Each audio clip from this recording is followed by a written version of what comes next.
从根上调理肺病，用雪梨配上3个宝贝。像经常咳嗽、嗓子干痒、有痰咳不出的朋友，可以先收藏一下。中医有讲啊，肺喜润而恶燥，燥邪呢首犯的就是肺。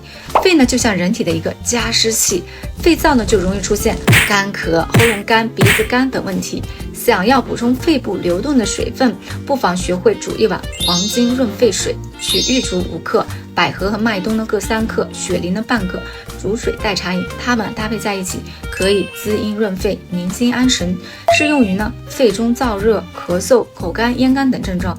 经辩证后1周喝1次，嗓子冒烟的朋友都赶紧记下来。关注西太医，传承中医古老智慧，助力身心平衡健康。